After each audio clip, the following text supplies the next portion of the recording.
ఖమ్మం జిల్లా కారేపల్లి మండలం అనంతారం గ్రామస్తులు సర్పంచ్ ఎన్నికను బహిష్కరించారు. అనంతారం గేట్ నుంచి రేగుల తండ వరకు రోడ్డు నిర్మించాలని డిమాండ్ చేశారు. ఎన్నికల సమయంలో మాత్రమే నాయకులు తమ ఊరికి వస్తున్నారన్నారు. తమ సమస్యలు పరిష్కరించే వరకు ఓట్లు వేయబోమని తేల్చి చెప్పారు. ఓటేయగలుగుతాం, లేకపోతే అసలే బైక్ కట్ చేస్తాం. గ్రామ పంచాయతీ మొత్తం బంద్ చేయవలసిందే.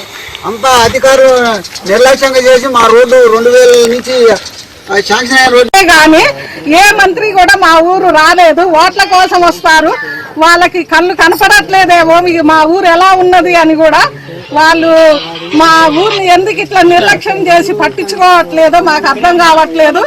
మా ఊరికి మాత్రం ఈసారి రోడ్డు వస్తేనే మేము ఈ ఎలక్షన్లు సర్పంచ్లు కానీ ఏవి కానీ మేము ఓటేయటానికి అంగీకరిస్తాము. లేకుంటే ఈ ఊళ్ళో ఓటు అనేది అడగటానికి రావటం గాని ఈ ఊళ్ళో గ్రామ పంచాయతీ ఓటు గాని మేము ఎవరు వేయం.